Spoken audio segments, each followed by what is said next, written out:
Good morning, everyone. And we do mean literally everyone, as the song says, whoever you are. We take all wanderers, worshipers, and lovers of leaving. And even if you've broken your vows 1,000 times, we want y'all to come along on our journey with us. Welcome to the Unitarian Universalist Church in Eugene. My name is David Balkovin, and I'm this morning's worship associate. I use he, him, or they, them pronouns. If a visual description would be helpful, I'm a middle-aged white guy, slightly on the shorter side of average height, with absolutely no hair on my person. I'm wearing a sort of greenish, grayish plaid shirt and this lovely worship associate stole. Hello, Zoom folks.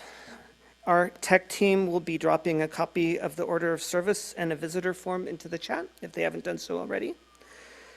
As we celebrate child dedications this morning, today's service invites us to reflect on belonging, grounded in our collective promise to make this community a place where all are seen, cherished, and held in love. If this is your first time visiting us, we're especially grateful for your presence. And if you'd feel comfortable doing so, we invite you to either raise your hand or stand so we can offer you a warm welcome. Any new people? Yay.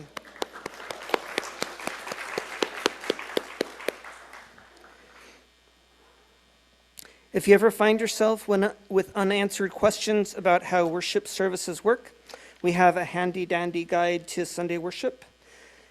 And you're welcome to pick those up at the greeters table, or perhaps one of the greeters could get those to you right now if you need one. Does anyone need one? We're all good? Good. All right. And now for something a little bit different. We often like to say that no one's service is exactly like another, so I'm trying to live up to that. I'd like to see a show of hands of people who have been coming for a while, but who maybe still feel like a newcomer, or perhaps even slightly out of the loop. All right.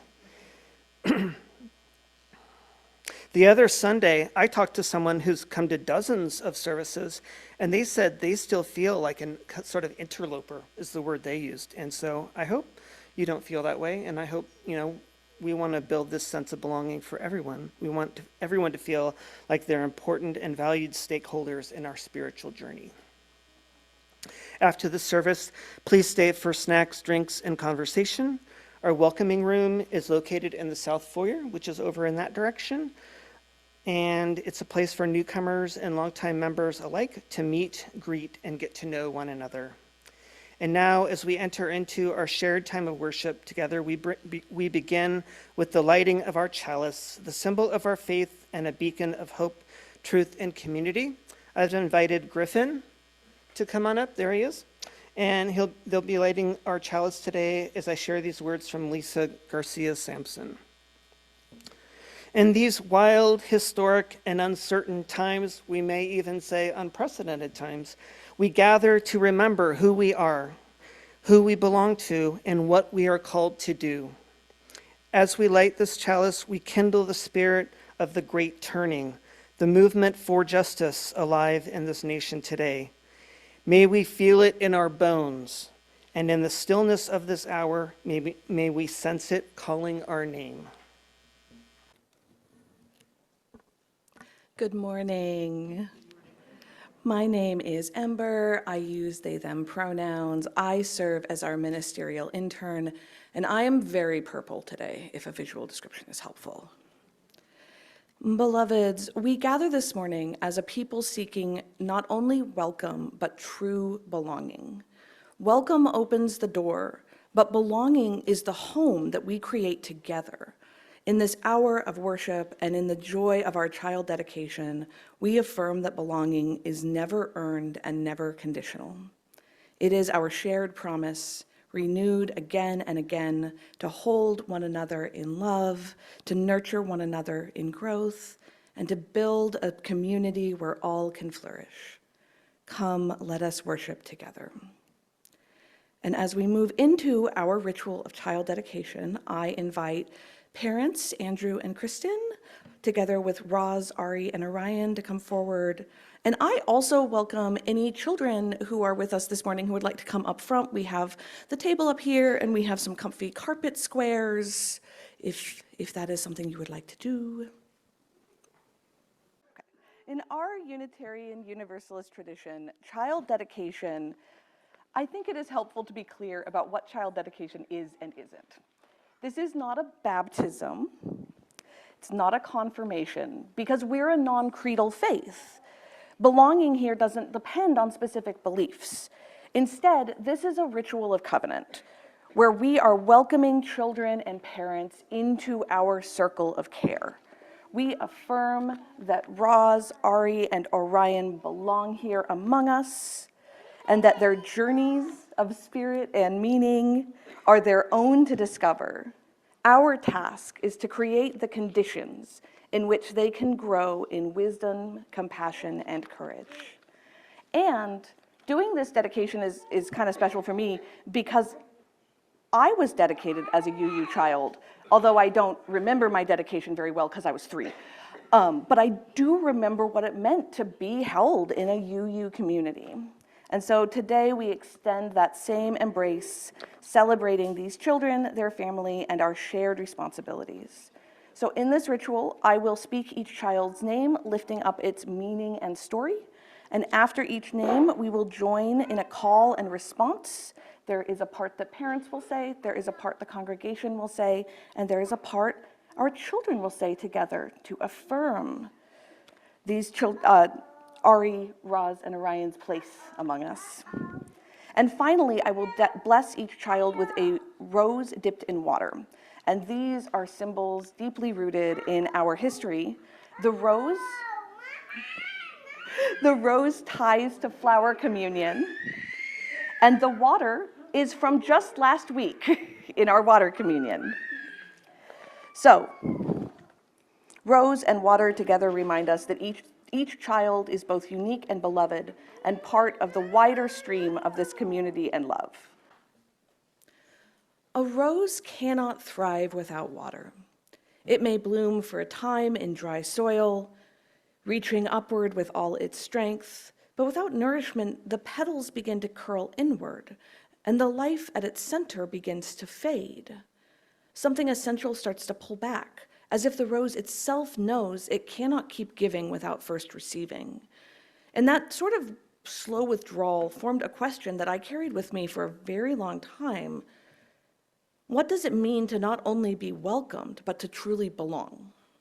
What does it mean to receive the kind of nourishment that allows a soul to stay open? And to understand the shape of that question, I have to go back a little, maybe more than a little, but again, my own child dedication might be a little far. I was raised at a Unitarian Universalist church near Portland, and I was deeply rooted in congregational life from a very young age. I loved getting to light the chalice in the morning. I led services, I participated in cups, I completed OWL and coming of age. I served as a youth liaison to the board, and I went to youth conferences and district gatherings where I slept on the floor and stayed up way too late. In many ways, I was seen and celebrated. I was proud to be a UU, and I believed in the values we proclaimed. But being known is not the same as belonging.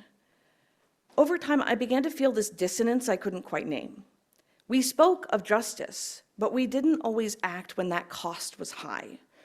I was praised for asking questions, but few adults seemed eager to follow those questions into uncomfortable places. I longed for spiritual depth, for a language that reached my soul and stayed there. And so, while I loved my UU fellowship, I also looked elsewhere, which I think for kids growing up UU is actually pretty healthy. I turned to pagan and occult spaces where ritual was more centered. I also entered spaces of queer, disabled, and justice-oriented communities, and I was searching for something that could reach the roots of who I was. And I knew that without a deeper belonging, that the kind of growth I was seeking wouldn't last. The fact is, as much as I am grateful to be raised UU, Being raised UU gave me a vantage point to see problems that others missed. Our history is marked by places where we let justice slip through our fingers. We were really slow to affirm queer families. And in fact, we had a lot of people in upper leadership who tied queerness to medical diagnostic tools rather than really, truly welcoming those families. We have struggled with racial justice.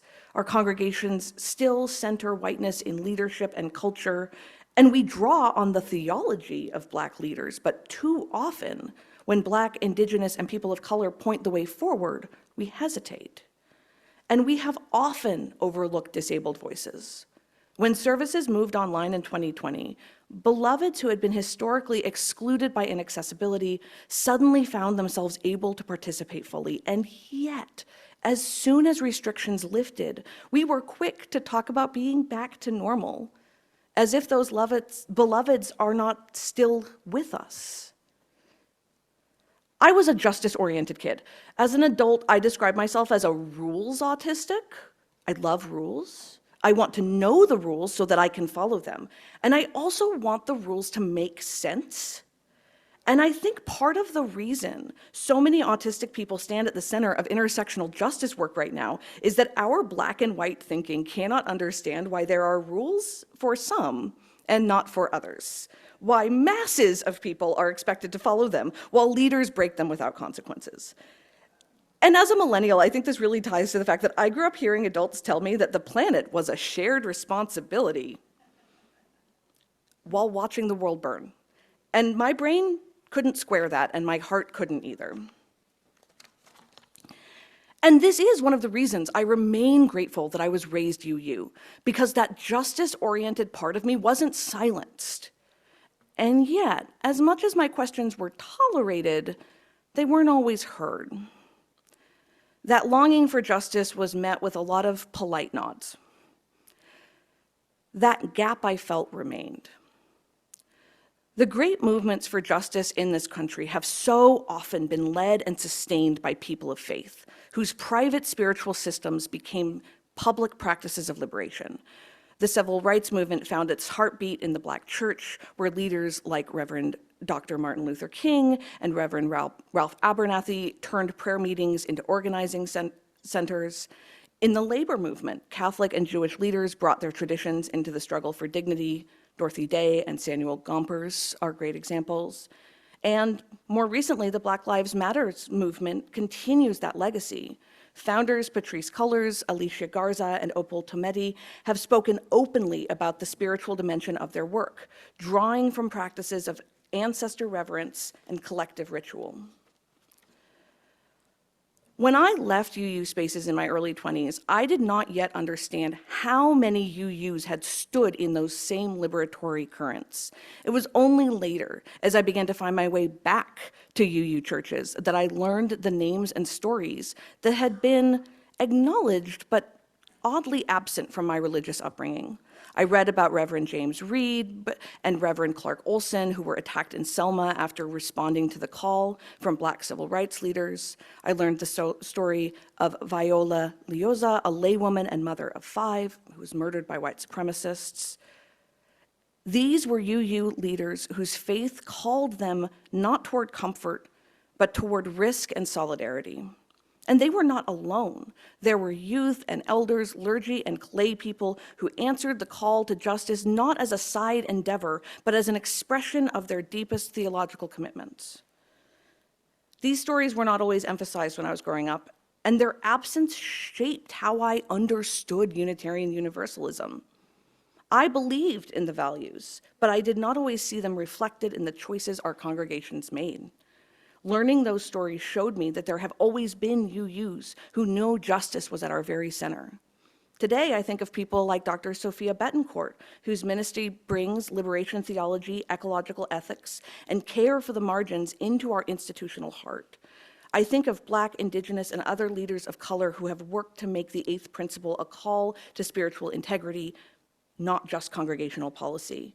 And I think of all the disabled leaders within our movement who insist that we are all inherently worthy and that belonging must include every body. For over a decade, when someone asked me about my childhood faith, I would say that I did not stop being a UU because I stopped going to a UU church. And on the surface, that sounds like a way of honoring my roots and staying consistent with my identity, but underneath, there was something else there. The values of Unitarian Universalism resonated with me, but the congregational spaces I knew did not always reflect those commitments in practice. The gap between our ideals and our embodiment shaped my journey for many years. And we're going to skip ahead a little in this story. I'm in my late 30s. I am helping to organize Seattle's 2021 Trans Day of Remembrance, and we had no location. And I remembered that the UU Church in Seattle was only a few blocks from me. Why not ask if they could host us? And when I walked through those doors, something shifted. The water I had been seeking for so long began to flow again. And this time it came not only in words, but the way people listened and the way they were willing to be changed. It was as if the roots I had almost given up on found new ground as I found myself not only welcomed, but drawn into conversation about the eighth principle. They were thrilled to host Trans Day of Remembrance, and the Seattle T-Door event still takes place there every year to this day. For the first time, I felt that UU spaces were wrestling with the same commitments that had so long been on my heart. The commitments to racial justice, to disability justice, to queer and trans belonging that had always felt so sidelined when I was younger. It felt like coming home. For so long, I could not square why our principles said one thing while our practices fell short. In talking about the eighth principle, I saw a community willing to align itself with fairness, willing to be unsettled, willing to let the rules of justice actually rule us. It took courage for me to walk back into a UU church after so many years away. And it took courage for that congregation to say a resounding yes to me and my event. That is the work we share, the work of making room wide enough for all of us to breathe, the work of closing the gap between what we proclaim and what we practice. A rose cannot thrive without water, and neither can we. Actually, that reminds me.